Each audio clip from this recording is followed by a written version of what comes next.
this wasn't that case. She said to us, "Guys, I'm really afraid right now. Can I ride the subway with you two until I get to my stop?" One guy went viral when he was filmed carrying 10 packages of meat outside of a Trader Joe's. As an employee of any of those types of stores, they're told, do not intervene. Let them go.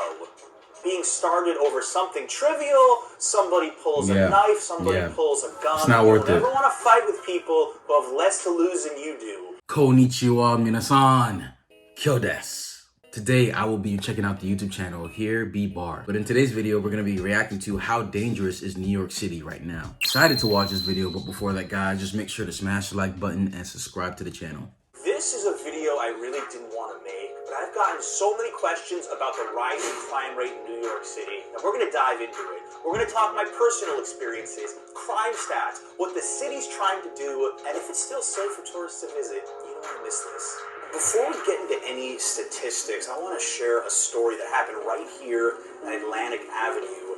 Adriana and I were waiting for an express train, and a young girl approached us. She was Asian. My first instinct was, okay, maybe she watches the YouTube channel. It happens sometimes. Strangers come up to me and say hello. But this wasn't that case. She said to us, "Guys, I'm really afraid right now. Can I ride the subway with you two until I get to my stop?" And we said, "Of course you can, sure." And I felt so bad at that moment that there's many New Yorkers who are in real fear for their safety every time they take the subway. Now, for my tourists watching, I don't want you to panic. I'm not trying to scare you. I still think you should visit. But there's some steps you need to take, and we're going to get to that later in the video. Statistically speaking, crime is up in every single category in New York City. Grand larceny up almost 70%. Grand larceny auto almost 100% increase. Hate crimes up 121%. All of these numbers should alarm you, but we have to also take into account historical perspectives here. In 1990, there was about 100,000 robberies. In 2021, there was only 13,000. And I know a lot of native New Yorker friends of mine are afraid of those days coming back. They're seeing a spiral right now. And I could even share my own family's history. My parents immigrated to Brooklyn in the late 1970s from Ukraine. My mom got mugged. My dad had the battery from his car stolen 2 separate times. He even tried to chain the hood of his car down, and they still managed to steal his battery. I sincerely hope that New York is not moving back towards those really dark days. In the past, I've said things like crime in New York City is only concentrated in certain areas. The sad fact is that almost every single police precinct in New York has seen an uptick in crime. Shoplifting has gotten absolutely out of control of late in New York City. In fact, one guy went viral when he was filmed carrying 10 packages of meat outside of a Trader Joe's. As an employee of any of those types of stores, they're told, do not intervene. Let them go. Because the laws there are stupid, that's why. Look how bad things have gotten at Dwayne Reed. To get toothpaste, you have to get an associate. Same thing with toothbrushes. Even underwear. I've seen this for expensive electronics before, but for $9 toothpaste is wild. Shockingly, the White Claws are totally available and not protected. You know things are getting interesting when they're selling pepper spray on the streets. That Dwayne Reed actually has security, but there's been stores that have closed in New York City because too many of their goods have been stolen. Actually, can send me this clip of a 7-Eleven in Astoria. It's crazy. Read that writing right there. Shoplifted to death. Now, a lot of this is happening in the bigger corporations because if people tried stealing from certain bodegas, I think the owners would have a serious problem with that. They would defend their store. Everybody's mind is subway violence. Now, the media is all over this. Anytime there's any incident involving a shoving or a stabbing in the subway, pretty much guaranteed to be front page news, and the media knows what gets clicks. Keep this in mind. 3 million people a day ride the subway. Your odds of having a problem are extremely slim. It's still relatable and it's still sad, it's still tragic because you read about somebody getting slashed on the subway and you think to yourself, that could have been me, that could have been a loved one, that could have been a friend. And that's the real scary thing going on right now. All right, Ben, what's your opinion on the increasing subway violence? Riding a subway now is totally a different experience than when I first moved into New York. I get my mom calling me every time, did you ride the subway today? It's scary, like riding the subway and reading, seeing all these articles. Do you think tourists have to be afraid? Tourists don't have to be afraid, but they have to be careful. Be cautious. Like this. Well, what is the city doing about all this? The new mayor, Eric Adams, just released a 17-page plan to clean up the subway. And he's a terrible mayor. So you don't have to.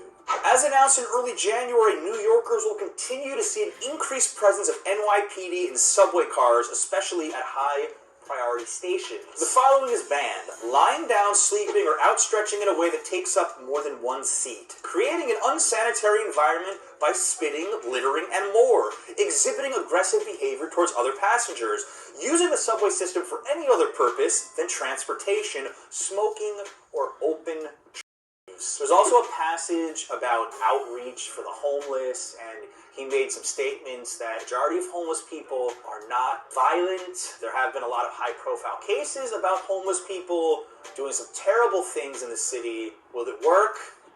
We're going to have to see.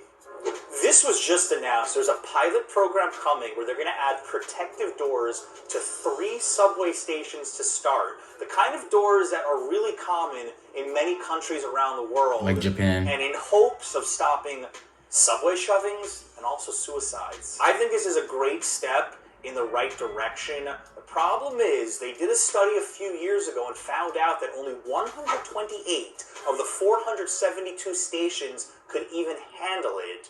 So this is something that's going to be ongoing, and don't expect to see protective coverings at every subway station in New York City anytime soon.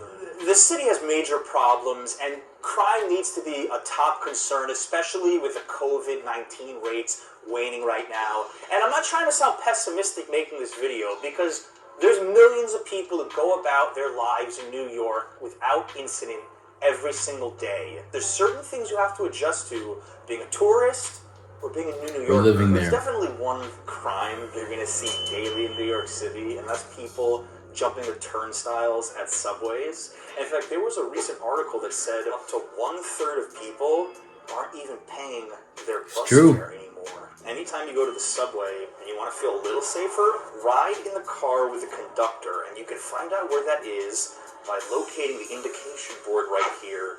Now, Adriana, for example, my wife, when I'm not with her, she always rides in this car. This is very important for my single females watching, especially. Don't stand too close to the edge here. Always stay by the wall, and be aware of who's boarding the subway car that you're in. If anyone is acting erratic, don't be afraid to get up and move to the next car at the next station. That's something a lot of local New Yorkers know to do that tourists don't. I read a lot of these Facebook groups that say, don't wear jewelry on the New York City subway, don't use your cell phone. 90% of people on the train are using their phones. What's more important is that you're paying attention to who is jumping onto each subway car. Just the other day, someone walked onto the train, was talking to themselves, looked erratic. They even sat right next to me. Nobody on the train flinched. They were paying attention, and he got off one stop later. And things like that will happen longer you ride the subway, so just be aware of it. For my tourists watching, in the areas around Penn Station and Port Authority in Midtown, there's a lot of mentally ill people roaming about. You have to be aware of that. And if you see something strange, don't be afraid to cross the street. Don't be afraid to turn around. You've got to keep your wits about you, especially in Midtown. Don't get into confrontations with strangers. If someone's being too loud near you, if someone's smoking near you, just move away. Remove yourself from those situations. I've read too many stories about a fight being started over something trivial. Somebody pulls a knife, somebody pulls a gun. It's not worth it. You never want to fight with people who have less to lose than you do. I'm going to give a tip to my tourists watching. I don't think you should ride the subway by yourself after 11 or 12 a.m., especially if you're not comfortable with New York City, and definitely if you're a single woman. Budget some money if you like to go out late for Ubers and Lyfts. Just one less thing to worry about. The trains take forever on the late night routes, and there's a lot less people around. Women traveling by themselves, you need to listen to this. Be aware of who's around you, especially when Agreed. you're riding the subway. Is So somebody that, following you? I've heard different stories from women about creepy stuff like this happening to them. So don't zone out when you're in public. This is something I've never talked about on a video, but for the last few years, I've always carried pepper spray when I go out. Now, I don't think tourists need to buy this, but if you move to the city, you take the subway a lot, you're out by yourself at night, especially a lot of my women watching, I would rather have this and never need it than need it and not have it. Crime is up. That's a fact.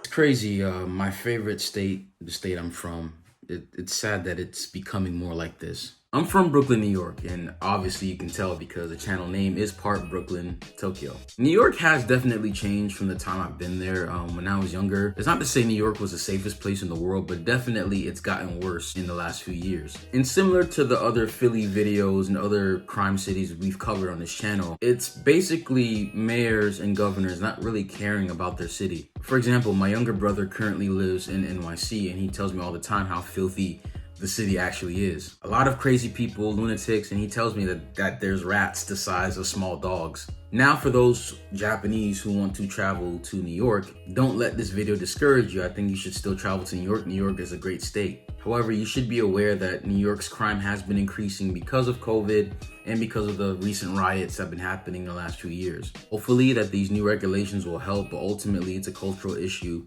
that I believe has been happening because of the neglect of our political leaders. So if you travel to New York, just be safe and watch your surroundings, especially if you're a woman. So if you guys enjoyed the video, please smash the like button, smash the subscribe button, also hit that bell as well to get notified whenever we post a video.